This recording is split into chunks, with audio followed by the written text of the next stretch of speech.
Hey everyone, welcome back to Tactical Magic. This is Molly Mandelberg, your host, and I'm very excited for this episode today because we are talking about things that I love to talk about, which is magic and intuition and finding your gifts and bringing those gifts forward into the world. And I have an expert on the line with me today who's going to share a lot more about that magic. So hang tight, we'll be right back. It's not just about mastering technology. It's not just about brand or messaging.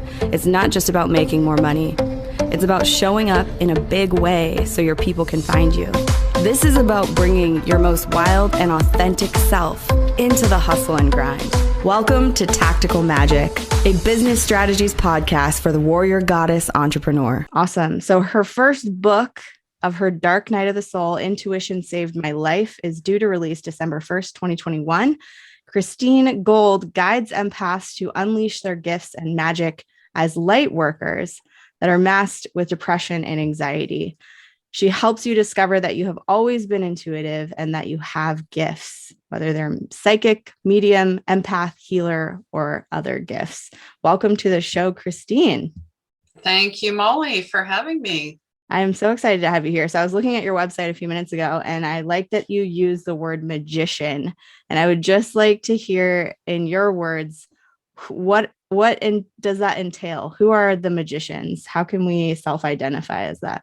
You know, like Rumi says, act like life is rigged in your favor. That's a magician. So your thoughts, your feelings, whatever you're putting, your energy, whatever your vibration, whatever you're putting out into the world is going to come back. So really, if you know, and you absolutely innately know, and if you don't, you're obviously listening to this because you're working towards that, because you have a thought, an idea, a knowing that you're here for something greater. You have a purpose, you have a passion, you get out of bed, knowing that there's a reason why you're here. Everybody has a purpose, and magic is really tapping back into the inner child. That's it. Before the age of 7, before they got their hands on you and told you otherwise. Tapping back into that magical state where you believed that you were the creator of your life and that your fantasies were as real to you as the world around you. I love that. So I'm super curious because I usually like to ask everyone who comes on the show, like, how did you get to here? What did you do to become who you are now? And I imagine a lot of that juicy stuff is in your book about how intuition saved your life. But would you give us a little synopsis of how you found this as your life's work? I really trace it back to being a child again, and just watching and being the observer. I used to joke, I'm a people watcher. And there was a reason, because I was watching to see if their actions and their words matched. And I will say 9 times out of 10, they did not. So you can call that a BS meter as well. Just having adults tell you something and watching their body language, and you're like, something's not right here. And then being told that, oh no, that, you're overthinking that, you're not right, your feelings aren't valid. Go be quiet, go in the corner somewhere. Very dismissive, I guess, is the energy. Until I found, a mentor. Her video, changed everything, because not only was I trying, any type of drug, men, any type of addiction, basically, to try and fill the perceived holes and wounds in my soul. But those are self-imposed by the ego. That's the whole, ego is here for our physical, but, for our multi-sensory being, it doesn't serve who we actually are when you're talking about the magician. So I had depression most of my life, anxiety, 2 attempts to die by suicide. And, my mentor told me in a video on YouTube, which, is a great place. There's so much there. When people say, I can't find the information, you can find it. You just have to ask for it. She told me my anxiety and depression are highly linked because I'm not utilizing my natural intuitive innateness, who I am at a soul level. And no one's ever said that to me. Usually doctors will give you a pill. Oh, here's another medication. Try this diet, try this new, whatever it was, I tried. But when someone said, no, you're perfect just the way you are, we just need to tweak you. You just need to tap in. I'm like, really? So I won a scholarship with her. She's an internationally known medium, Carmel Joy Baird. And here we are. Awesome. So I imagine what I love about your message is that all of us are intuitive and that everyone has gifts to bring forth. And I think it's really easy in this day and age, especially with as much turmoil and, like you said, depression and anxiety that's sort of prevalent in our society. It's easy to get caught up in the trauma and the drama. And what you're reminding us is that there's a part of us that is whole and complete and that has gifts to bring forward, and that it's up to us to choose to uncover that. And maybe that turns into, running a business as a healer or becoming a psychic who shares their gifts for financial gain. But it's also really about tuning into what you know so that you can live your life full out, so that you can live your relationships and your physical reality as its most great and miraculous state, which is so powerful and important. I don't want you to give your whole show away, which I'm sure has many facets and details, but what is some of the process that we go through to uncover our intuitive gifts, or to find our way back to that inner child who had more magic available than we do now? There's so many ways. I see it as a 360-degree level. You have to hit it on all sides, mentally, emotionally, physically, spiritually. And I'm throwing in finances and relationships because they're all connected. Like a spider weaves its web. We're all connected that way. It's about knowing that, we're one, going back to one and starting from building a foundation for yourself, really dismantling all the garbage, uninstalling these old reptilian type programming, that, that loop, that record that keeps telling you you're not good enough, you're not smart enough, you're not pretty enough, whatever it is, you're not enough. And just know that you are, because you're here, you're listening, and you're like, okay, tell me more. So meditation, absolutely. And it's not sitting in a lotus position with your spine perfectly straight. Let me tell you, I cannot bend myself into a pretzel. And I've been doing yoga for 4 years. It definitely can stretch more, and it's toned my body the same way Pilates does, but it's given me a connection back to the body, back to the mind, and back to the spirit. So you've got to find something that you can connect back to your breath, back to yourself, letting go, going back into that dream state. Dream state is, I call it, where your magic is. That's where everything connects. So really learning about your body, where you hold emotion. So yeah, I became a Reiki master because I wanted to know more about the chakras and more about how they work within the body, and how we hold emotions, and how it can manifest into a disease. And especially, women, I will definitely, because it's happened to me, it really wreaks havoc on your, for menopause, perimenopause, your hormonal state. If you're not in tune with yourself, it's going to show up as terrible, menstrual cycles, being in terrible pain. You're not supposed to be in pain. So your body's trying to tell you something. I always, recommend using a gratitude journal, because you got to find something that you're grateful for. The more that you are in gratitude, the more grateful, gratitude, amazing, wondrous surprises come to you. And it could be as simple as, I thank you for this cup of tea that I'm having. Thank you for this warm bed that I have. I have basic needs. I have food, shelter, and water, which, many people do not, especially now. So we've got to get back to that. And how can I be in service? I ask every day, I ask God, how may I serve? And boy, does it show up. It may not be big bang type of ways. It could be just little subtle things. getting back to nature, because we're highly disconnected from our elements as well. Nature, water, animals, whatever it happens to be. Those are really my recommendations, and I take my clients through a mentorship. And a lot of them, they'll message me and be like, "Oh my God, this happened, this happened." I'm like, "See, you're all of a sudden everything's opening up, and you're starting to see signs and symbols and synchronicities, and you're going, wow," just like a child would. You're not going, "Oh, I need more information. Is it science-based?" I mean, I'm not dissing science, but I think we're leaning way too much to the ego. But as Einstein would say, I mean, if you knew who Einstein was, this guy was not just about science. He was about fairy tales and magic. I mean, but it's funny how we all learned that it was E equals MC squared. Okay, great. What does that mean? So really, it's an unraveling and unwinding of who we thought we were. It's as simple as that. And once you start activating your clairs, your clairvoyance, your clairsentience, your clairalience, all of that, you're like, "Oh, that's what that means. I understand now. I'm making these connections."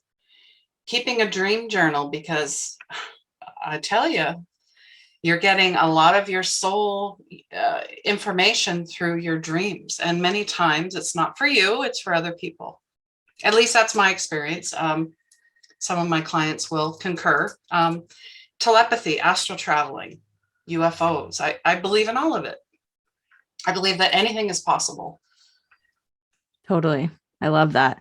And I love the reminder that when you begin to open these doorways of perception, I guess you could say, the more that you acknowledge it, the more that it shows up. So the more that you say, "Oh, that feels like a sign, that feels like an answer to the question I've been asking," or that feels like, clearly a message for me or for someone that needs that message right now, the more we acknowledge that and take note of it, the more that those signs and those synchronicities show up. So it's sort of this self-fulfilling thing when we begin to play with these energies and play with our awareness and go into that like beautiful world of synchronicity and coincidence, but not coincidence, of following signs and of trusting ourselves to know and be aware and perceive things that are beyond this physical reality's, normalcy.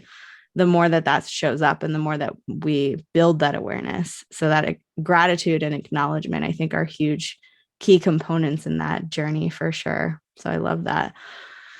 So where are people usually at when they come to you? Because I know you said there's, burnout, people being bullied or hopeless, or relationships that are just not fun and enlivened. And how are people usually coming to you, and where do they end up? Well, they're self-aware, meaning they don't know what's going on, but they want to try and find out what's going on and how to help themselves. So they're ready to do the work. I don't want to say they've hit rock bottom, because I want to be the soft landing before you hit the rock bottom.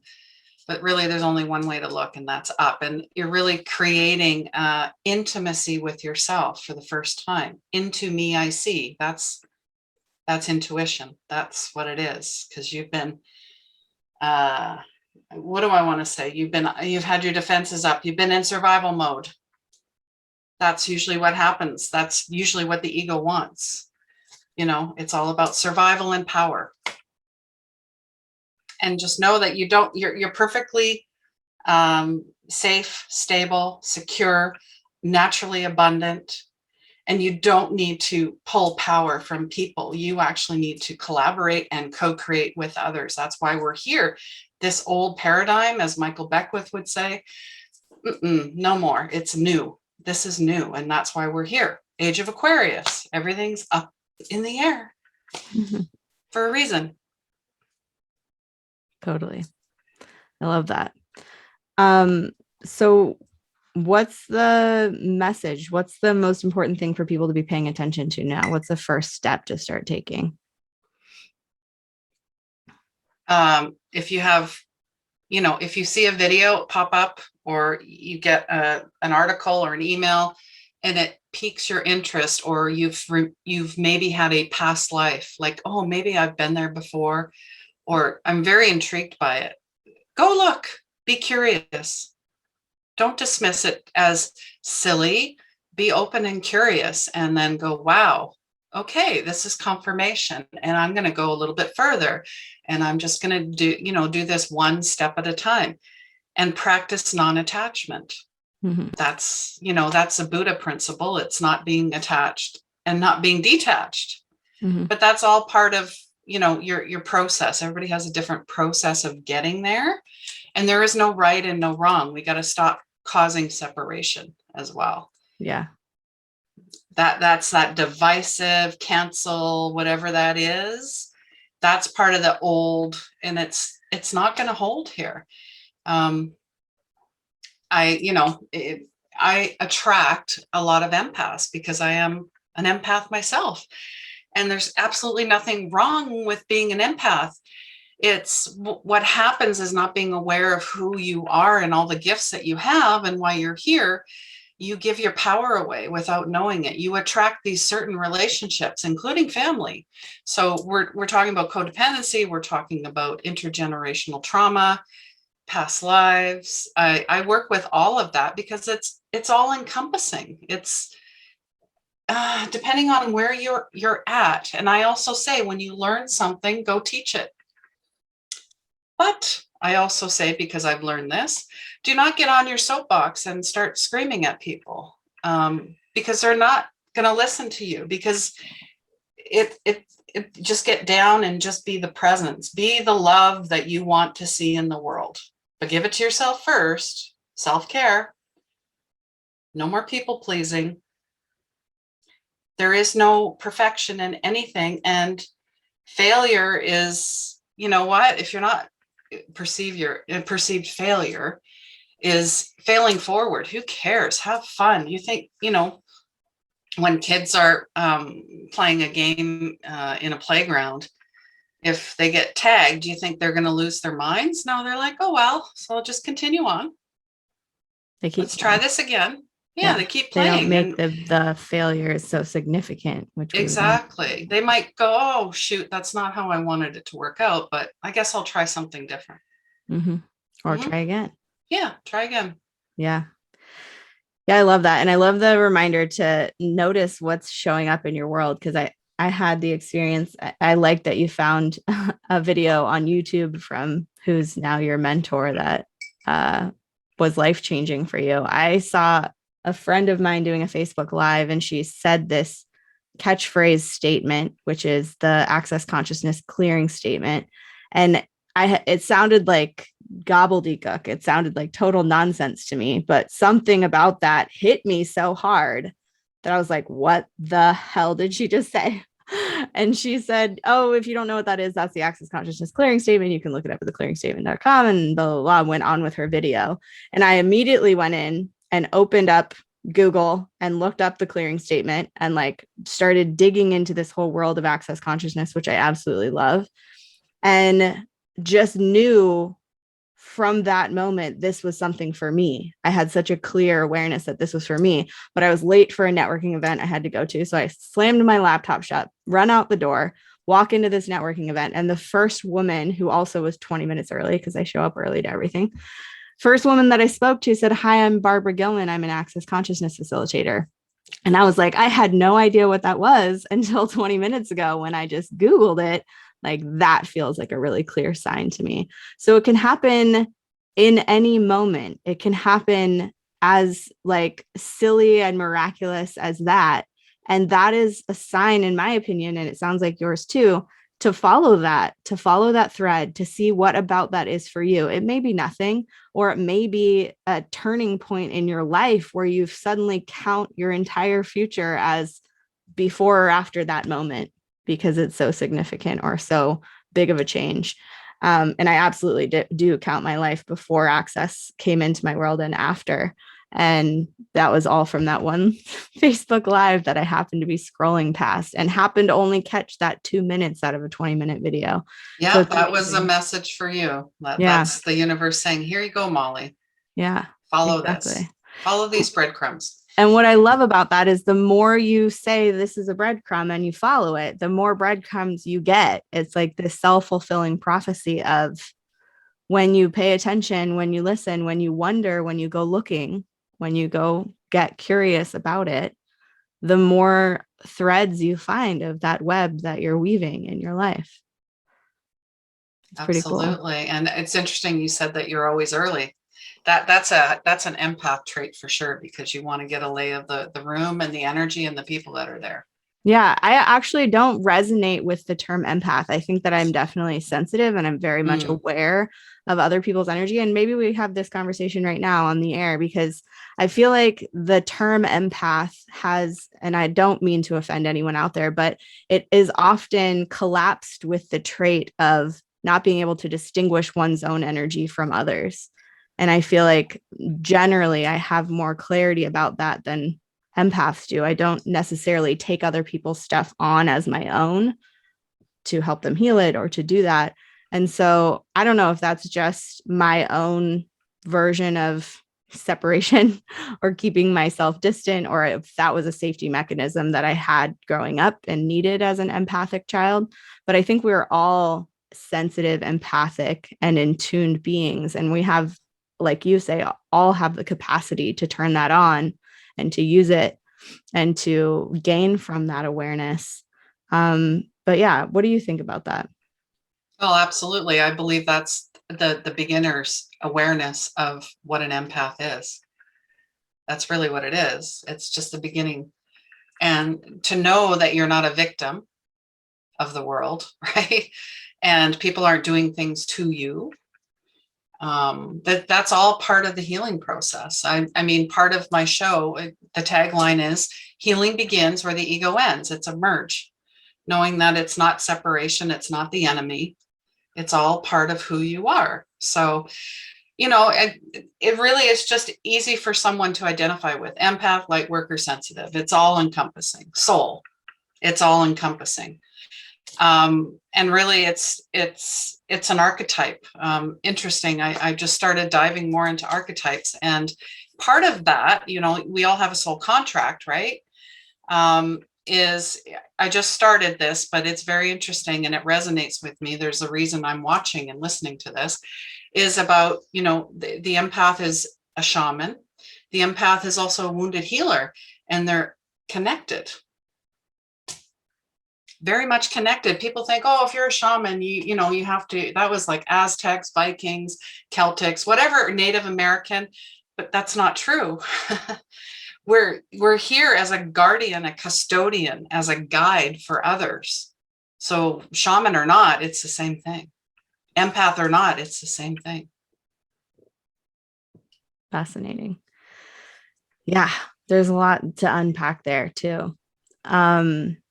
And I think what's really important is to recognize that, whatever lineage you have in this body, in this life, that you have the capacity to be a healer and to be a positive impact. And whether or not you call yourself, the stereotypical names for healers in your culture, that we all have the ability to support other beings and to be a guiding light in the lives of others.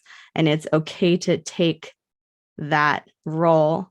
And I know for me, when I started my business as a hypnotherapist and a healer, that there was a lot of like cellular DNA trauma. There was ancestral trauma. There was a lot of the witch wound coming forward for me, that it was not safe to be out as a spiritual being helping other people in a non-traditional way.